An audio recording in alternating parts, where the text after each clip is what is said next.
Western Quezon po, meron po kaming dalawang city, Tayabas City at Lucena City po. Ang amin pong probinsya ay kilala po sa production po ng mga niyog po. Makikita niyo po dito yung mga bahay na talagang matitibay at mga luma na talagang makikita mo na ito yung naging sentro ng turismo dito sa Sariaya.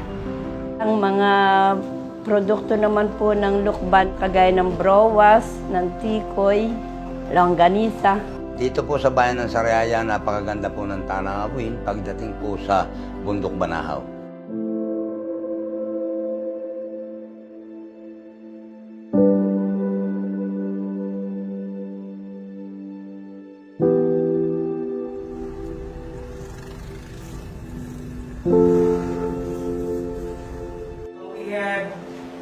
Ako po si Jericho Divilla, kasulukuyan pong nagtatrabaho dito sa Quezon National High School.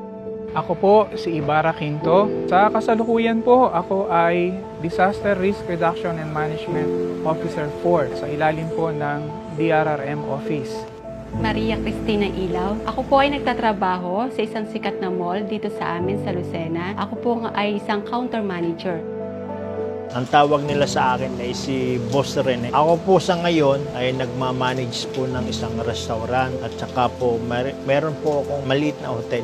Madalas itawag po sa akin ng taga rito ay Joben. Minsan po yung mga nakakakilala, ang tawag po sa akin ay Doc. Kaya naman po ako tinawag na Doc, ako po ay driver on call na siya pong pinagkakakitaan ko sa kasalukuyan. Ako po si Miguel Talaga mula po sa Quezon Science High School. Ngayon po ako po ay grade 12. Plaridel Brocal. Dati po akong security. Ngayon po ay nagretiro na po ako. Ako po si Jonalyn De Castro. Ako po ay isang food supplement distributor po. Sonia Obmerga. Ako po ay isang simpleng may bahay.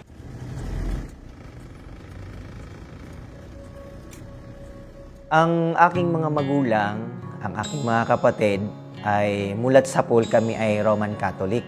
Bilang isang Roman Catholic, madalas namin ginagawa pag tuwing linggo, nagsisimba kami.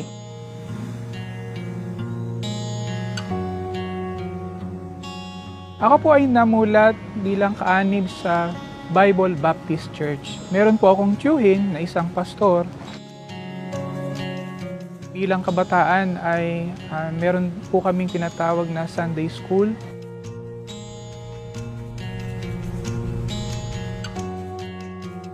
Ako po ay isang Katoliko. Ako po ay lector at commentator. Ako po ay tinatawag din katikista po na kung saan pupunta po kami sa simbahan tapos tinuturuan po sa amin kung ano po ang ituturo namin sa mga bata.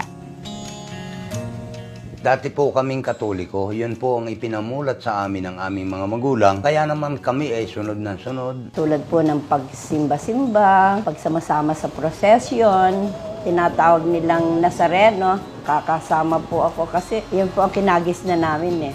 Ako po ay dating Katolik. Sumunod po ay One in Christ po. Naging din ako, Pentecost po. Yung Pentecost po, doon na nga po ako nagtagal. Nagkaroon po ako ng katungkulan. Naging partaker po ako doon. Ang relihiyon ko po noon, Katoliko. Hindi ako pala simba. Basta maisipan ko lang po kung kailan sisimba o maaring birthday, maaring special occasion. Doon lang po ako sumisimba. Manalangin ka lang, sumampalataya, bahala na. Masasabi ko na ako nung panahong yon ay relihiyoso din. Sabi ko naglilingkod na rin naman ako Maliligtas na rin ako nito. Nung bata po ako, paniniwala ko po talaga ay, kumbaga tama na po yung relihiyon ko bilang isang Katoliko po. Kumbaga doon na po ako ligtas. Kaya isip ko po, doon ako nabuhay, doon na rin po ako mamamatay po sa pagiging Katoliko. Basta sumampalataya ka na sa Ama, ligtas ka na. Akala namin, Diyos yung aming pinoprosesyon, yung mga rebulto. Akala ko noon, nababanal din ako pag sumama ako doon sa prosesyon na yun. Naniniwala po ako na yun po ang sinasamba namin. Mga rebulto po na ginawa ng mahal na birhen, Poong Nazareno. Kaya po kami ay nanatili sa ganung paglilingkod. Na kapag po kami naniwala sa kanila, ay matutulungan po talaga na kami sa mga pang-araw-araw na buhay po namin. Buong akala ko po ay isang klase lang ang relihiyon at yun po ay ang Iglesia Katolika. Kaya po naisipan kong pumasok ng kumbento para magmadre po. Parang gusto kong maranasan yung lubusang pagsunod sa nakikilala kong Diyos na buong akala ko po ay Katoliko lang ang nagtataglay nung pagkakilalang yun sa Diyos. Dahil po sa aming paniniwala, sa aral, sa loob po ng Bible Baptist Church na faith alone can save you, niyakap ko po yun. Kaya ang tingin ko po sa mga relihiyon, hindi na siya kailangan kahit nasan ka naman. May papahayag mo na ikaw ay sumasampalataya at sa pamamagitan nun ay maliligtas ka. Yun po yung pangunawa ko noon. Basta't naniniwala ako sa Diyos, naniniwala ako na basta't gumawa ka ng mabuti, pwede na sa Panginoong Diyos. Naririnig ko na po ang religion na Iglesia ni Cristo. May mga nagbabanggit din po sa akin na ang Iglesia daw po ni Cristo ay masyado pong mahigpit, na hindi po pwede kumain ng dinuguan. Selfish daw ng Iglesia ni Cristo sapagkat yung Iglesia lang ang maliligtas. Pag iglesia, mahigpit dyan. Ang sinusunod daw ay si kapatid na Manalo. Hindi po nakakain ng dugo. Wala po akong kaalam-alam tungkol sa ibang relihiyon. Ang tanging alam ko lang po talaga Iglesia Katolika.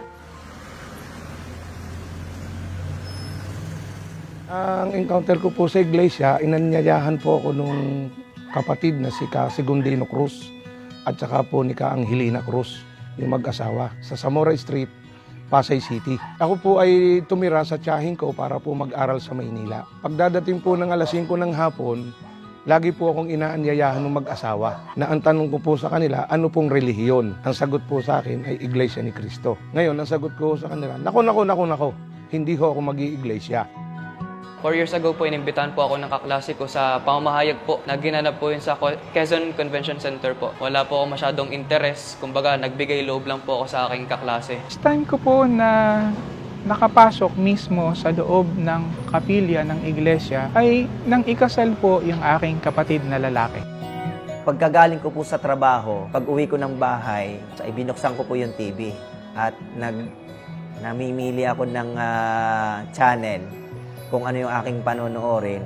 Biglang nag-flash po sa akin yung INC TV na ang topic nila doon ay tungkol sa pagsamba sa larawan at rebulto. Meron akong isang naramdaman na hindi ko maipaliwanag na sabi ko ay parang iba ang Iglesia ni Cristo. Kaya sabi ko, susubaybayan ko. Simula po noon, basta't ako'y umuwi ng bahay, wala na akong ibang binubuksan kundi yung programa ng Ka Michael Sandoval, ng programa ng Iglesia ni Cristo.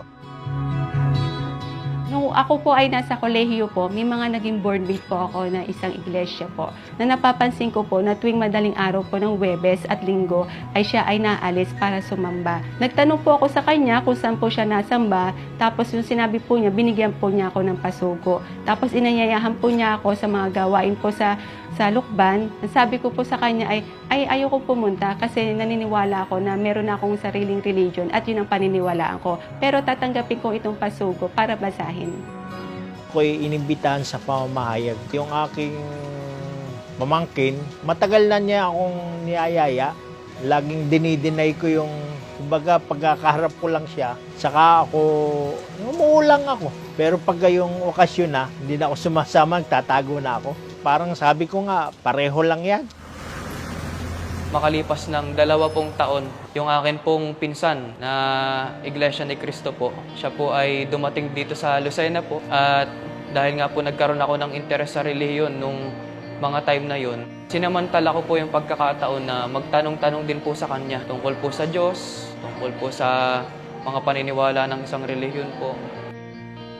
Pagkatapos po nung kasal, inanyayahan niya na akong sumamba. Halika, samba tayo. Ganun lang po. So ako naman, may paggalang ako sa nakakatanda. Sige, sama po ako. May nakilala akong kaibigan na Iglesia ni Cristo. Sinabihan niya ako na kung pwede akong maisama, makapakinig ng pangangaral sa loob ng Iglesia ni Cristo, sumama naman po ako para pagbigyan kung ano meron dito sa loob ng Iglesia ni Cristo. Binasa ko po yung pasugo. Meron isang article po doon na talaga nakatawag pansin sa akin. Talang buhay ng isang convert din na from Catholic to Iglesia ni Cristo. So binasa ko po siya. Inisip ko na bakit kaya ito nag-convert. So parang hindi pa rin malinaw sa akin kung bakit siya nag-convert. So nagbasa pa ako ng iba pang pasugo at nakikita ko na ang dami na palang nagko-convert na from Catholic or hindi lang naman sa Catholic, pati sa mga ibang religion na naging iglesia. Sa tindahan po ng pamangkin ng Angelina Cruz, kami po ay laging nakatambay doon ng mga kabarkada, pinsan, hanggang sa ako po ay laging inaanyayahan. Pinagbigyan ko po sila para makapakinig ng salita ng Diyos. Baga, naawa na po ako doon sa mag-asawa na nag-aanyaya po sa akin. Dahil sa kagustuhan ko rin po siguro makapakinig ng aral ng Diyos, sumama po ako sa kanilang tahanan. One time na yung imbita niya uli sa akin, parang gusto ko na. Makita ko nga kung anong pagkakaiba. Eh di dumalo nga ako. Nung makagraduate po ako sa Lucban, Quezon, nagtrabaho na po ako sa kalapit na lugar din po sa Lucena City. May mga ka-boardmate po uli ako na iglesia na inayahan po ako sa isang gawain. Nung una po, tumanggi po ako sa kanila. Sabi ko po ay may pupuntahan po ako. Hindi po sila nagsawa sa akin sa pag-anyaya sa mga gawain. After ng ilang linggo po, so ako po ay pumayag na at gusto ko po talaga malaman kung ano ba talaga ang pinag-uusapan nila sa isang gawain. Kung totoo ba na ang Iglesia ni Cristo ang maliligtas po. 2000 po nung ako ay maanyayahan nila. Minsan naman po sumasama rin ako pagka wala po akong obligasyon, wala akong pupuntahan. So pinagbibigyan ko po sila. Unang pagsamba ko, nung pagpasok ko pa lamang sa gate, doon ko nakita napakaayos ng mga kasuotan ng mga sumasamba. Lalong-lalo na nabigla akong namangha nung ako'y pumasok na sa kapilya. Sapagkat hiwalay ang babae na inuupuan at yung sa lalaki. Maayos, yun po ang una ko napansin, yung kaayusan at yung kasolemnihan ng kanilang mga pagsamba. Wala po akong nakikita na nagtatayuan. Natawagan din po ako ng pansin sa disenyo ng loob ng kapilya. Hindi ko, ang ganda pala dito sa loob.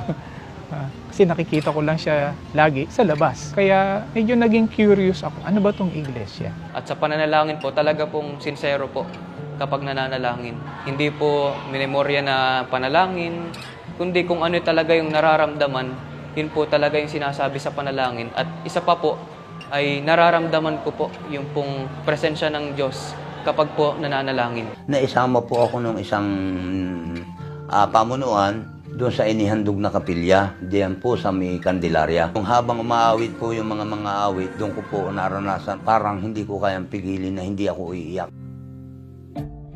Lahat ng katanungan ay sinasagot ng Biblia. Lahat po ng katanungan kong itinanong, isa-isa pong sinasagot na galing po sa Biblia. Wala pong opinion o palapalagay lang po nung mga manggagawa po tsaka ministro nagsasalita. Nagbabasa po siya sa Biblia, bawat paksa po ay sinasagot po niya at nanggagaling po iyon ay sa Biblia po mismo. Kaya doon ako nagkaroon ng tawag pansin sa akin. Doon po patuloy ako makinig ng doktrina at saka nagdesisyon na ako na mag-iglesia na ako. Lahat po ng aral sa Iglesia ni Cristo, sinasampalatayanan kong kalooban ng Diyos, kaya siya kong sinusunod. Ang aral po sa Iglesia ni Cristo talaga napakahusay, napakaganda. Sa pakikinig po ng pagdodoktrina, na-realize ko, mali pala yung aking pinaniniwalaan na pananampalataya lang ay maliligtas ka.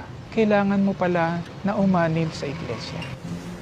Naikumpara ko po yung pagtuturo po ng ministro at ng isang pare na kapag po ang ministro po ang nagtuturo, lahat po ay binabasa po sa Biblia po. Samantala po, kapag po sa simbahan at ang pare po ang sasagot, parang nalalayo na po talaga kung ano po talaga ang nasa Biblia po.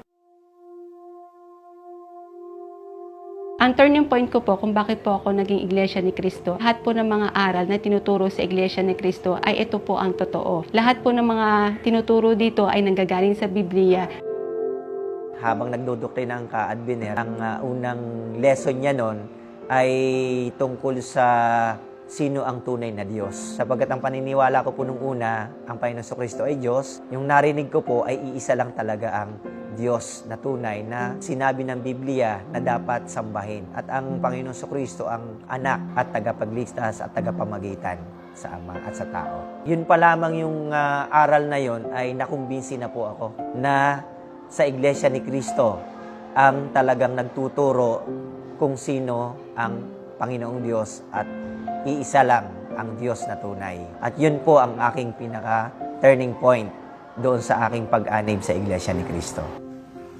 Pinaka-turning point ko po, kaya po ako nag-decide na maging Iglesia ni Cristo, ay dahil itinuturo po sa Biblia na ang itinubos lamang po ng dugo ni Cristo ay ang Iglesia ni Cristo. At gusto ko pong maligtas.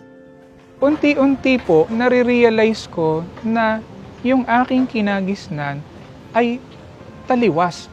Yung faith alone concept, mali po pala. Doon ko po yun napatunayan. Yun yung naging turning point ko na magpatuloy akong magsuri. Pagdesisyonan ko po yun dahil sa tagal po ng pag-aakay nga po sa akin nung mag-asawang si Segundino Cruz. Pinagtyagaan po nila akong akayin hanggang sa matanggap ko pa nga po yung aral na doktrina. Kaya po sinampalatayanan ko. Yun po ang aking turning point. Ang itinuturo po ng mga ministro nun talagang dalisay na aral, dalisay na salita ng Diyos. Kaya po yun ang siyang nakaantig sa akin. Yun po ang turning point ko sapagkat yung mga aral na itinuturo po ng Iglesia ni Cristo ay napakaganda, napakaayos. Wala na po akong hahanapin pang iba. Damang-dama ko na narito ang tunay na Diyos sa Iglesia ni Cristo. Wala sa relihiyong pinanggalingan ko at wala na sa kahit na anong relihiyon. Dito ko pala makikita sa Iglesia ni Cristo. Yung hindi ko nakita sa loob ng 3 taon na nanatili ko sa kumbento. Nung ako ay dinodoktrinahan na at lagi na akong sumasamba, ang unang tatanong sa akin na bakit ka naman mag-iiglesia? Hindi ka ba kontento sa iyong relihiyon? Yun ay tanong sa akin ng aking nanay. Pero sabi naman ng nanay ko ay kung ano ang iyong puso at damdamin, hindi ka namin hahadlangan. Ang natatandaan ko lang po na usig ay ang tita ko po, mamadre-madre ka tapos mag-iiglesia ka pala. Yun po ang sabi sa akin ng tiya ko. Unang-unang umusig sa akin, yung mga kasamahan ko, mga barkada ko, na ang sabi nila sa akin, susumbong daw nila ako kay Father at ako'y nag-iglesia. Nung nag-iglesia ni Cristo ako, hinahadlangan ako ng asawa ko. Pero pinagpatuloy ko pa rin kahit nagagalit siya, kung anong sasabihin sa akin. Pinagpray ko po siya. Kasi nga po, nagpapadokrina na po siya. Marami pong pag-uusig ang naganap po nun sa aming buhay kasi minsan na sabi sa akin, ay nag-iglesia ni Cristo ka kung ilang matanda ka na. Ay ano makukuha mo dyan, maghihirap ka. Pero bilang isa po na sabi ko nga, ang pananampalataya ko ay ang Diyos lang naman ang makakatulong. Ang kayamanan sa langit, yun ang pinakamasarap. Yung tiyahin ko po na tinitirahan ko ho sa Pasay, inusog din po ako na kung mananatili ka dyan, pwede ka nang umalis dito. Pero hindi po ako umalis sa kanila. Nanatili po akong doon tumira. Hindi po nila ako pinapansin. Nung mga unang pong mga pagkakataon, ninadlangan po talaga ako ng mga magulang ko. Sabi po ng parents ko noon, saka na lang daw po ako magpalit ng relihiyon kapag tapos na ako mag-aral. Ako po natutuwa. Kahit po hindi sila iglesia noon, hindi naman po nila kami hinadlangan. Iginalang po nila yung aming naging pasya. Lumipas po yung mga panahon, natawag naman po yung aking isa pang kapatid, tapos po yung aking nanay, at ang kahuli-hulihan pong natawag bago po mamatay yung aking tatay. Yung kanilang mga espekulasyon, mga paninira sa iglesia ay napatunayan kong hindi totoo. Nakapanindigan po ako dahil totoo ang iglesia. Kaya ko ang lahat ng paninira na sinasabi nila, hindi ako naniniwala. Yung kanilang mga sinasabi about sa iglesia po ay hindi po mga totoo. About do sa paghahandog na dapat ay may 10% po, hindi po totoo yun. Pagkus ito ay kusang loob po talaga ng isang kaanib ng iglesia ni Cristo po. Nanindigan po ako dahil nung masuri ko po ang mga aral ng Diyos, ito po talaga ang tunay na iglesia ni Cristo. Ito po ang tunay na dapat kaaniban ng isang tao. Kaya po ako naninindigan dahil nakilala ko po ang tunay na aral sa loob ng Iglesia ni Cristo. Nakapanindigan po ako dahil ang Iglesia ni Cristo po ay totoo po na reliyon nakabase po sa Biblia. Ako'y nabautismuhan noong January 6, 2000. March 1974, Nabautismuhan po ako noong July 30, 2021 po. September 18, 1989 sa Templo Central po. January 6 po, 2009. August 22, 2022 po. Nabautismohan po ako noong 2001. January 2006 sa Lucena City po. September 24, 1983. Isang napakahalagang araw po sa akin dahil yon ay opisyal akong naging Iglesia ni Cristo. Dahil alam ko, nakasisiguro ako na narito ang kaligtasan. malaki pasasalamat ko talaga sa Diyos at ako'y nabautismuhan sa loob ng Iglesia ni Cristo. Pakiramdam ko po nung nabautismuhan ako, kabilang na po talaga ako sa hinirang ng Diyos. Hindi ko po maipaliwanag ang damdamin ko po nung ako'y mabautismuhan. Hanggang sa ako po'y nagbibihis na, ang luha ko po ay patuloy na pumapatak. Kaligayahan na ako po ay natubos sa aking mga pagkakasala. Masayang masaya po ako nung nabautismahan po ako. Sasabi ko pong may karapatan na ako sumamba sa Diyos. Yun po yung araw na hindi ko malilimutan na nabautismuhan po ako at naging tunay na Iglesia ni Cristo po ako. Nung nilubog po ako sa tubig at nung pag-ahon ko po, kakaiba po ang aking naramdaman. Panibagong lakas, nalinis yung aking buong pagkatao. Nung nabautismahan po ako, talagang tunay po na maligaya po ako nung araw na iyon. At proud na proud po ako na Iglesia ni Cristo po ako. Wala na akong hahanapin pa. Napakaligaya po ng puso ko noon. Yun po ang pinagpapasalamat ko sa Diyos. Nung ako'y hindi pa iglesia, yung pong kalayawan. Pero nung ako ay naging Iglesia ni Cristo na, hindi na ako nakain ng mga bawal na pagkain. Dati, kumakain ako ng dinuguan. Nung naunawaan kong masama pala ang pagkain ng dugo, edi kusa ko na lang siyang hindi kinain. Malaki po yung pagbabago. Ang lahat po na ginagawa ko sa Katoliko, binitiwang ko na po yan. Hindi na ako gumagawa ng masama. Nung ako po ay nasa Katoliko po ay talagang tuwing pagsimba po, pag may mga rosary, yun na po aking napupuntahan. Sa Iglesia ni Cristo po ay talagang lahat ng mga activities po ay nadadaluhan. Nabago po yung pananaw ko po sa aking buhay. Kung dati po ay lagi po akong negatibo mag-isip, ngayon po lagi ko na lamang pong inaasa sa mga pananalangin ko po, yung mga suliranin pong dumarating sa atin pong buhay. Dati po, nagmumura ako pero nung naging Iglesia ni Cristo, nawala na yun. Nung ako ho ay hindi pa Iglesia ni Cristo, nako, na mga iniinom namin noon ay lambanaw. Pagka kinakaisang butit kalahati, makakaranas ka ng tumulog sa daan. Ay na ngayong Iglesia ni Cristo, naroon na tayo sa tamang daan ng ating paglilingkod. So, alisin na.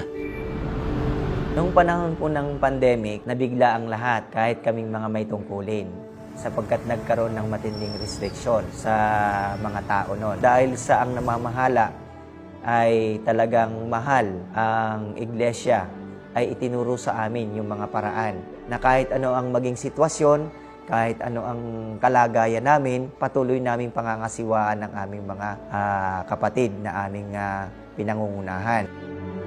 Isang malaking blessing, yun po ang masasabi ko po. Hindi naman po kasi kami ganun kasagana sa buhay. Pero pakiramdam namin parang napakayaman namin dahil alam po namin, may Diyos na tutulong sa amin. Isang napakalaking biyaya po yung aking pagtuturing na ako ay napaanib sa iglesia.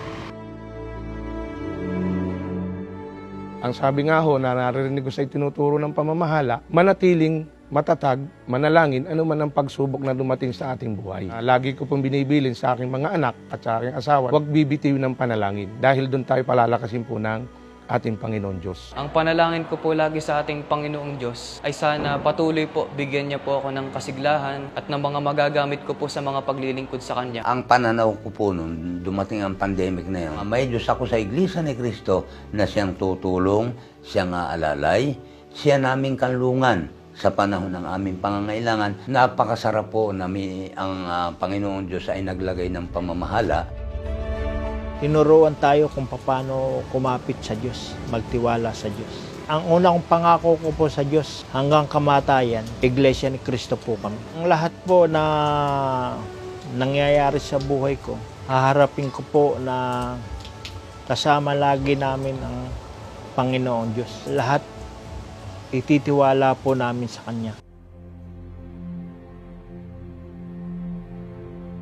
Sa aking mga kasamahang mga kaguruan, lalong-lalo na dito sa Quezon National High School, sa aking mga estudyante, Sa aking mga mahal sa buhay, kapwa ko naglilingkod sa pamahalaang panglungsod, sa lahat po ng aking mga kaibigan at mga kakilala. Sa aking mga magulang, sa aking mga kapatid, sa aking mga kaibigan, mga naging kasama ko po sa Simbahang Katoliko. Sa mga kaibigan ko, mga mahal ko sa buhay, Mga minamahal kong kababayan, mga minamahal kong kaanak, Sa mga mahal ko po sa buhay, lalong-lalo na po sa aking mga magulang, maging sa akin pong mga kamag-aral po.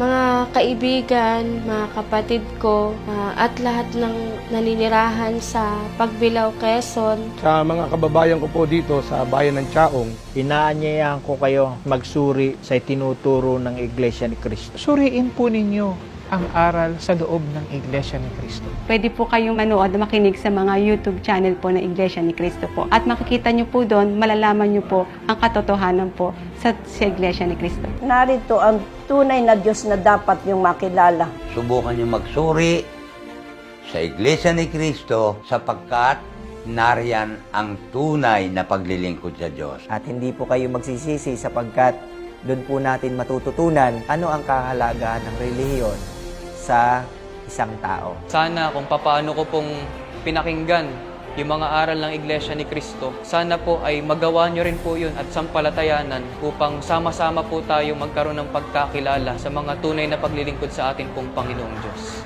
At kami po ay sumasampalataya na ang inyong mga katanungan sasagot po sa loob ng Iglesia ni Cristo.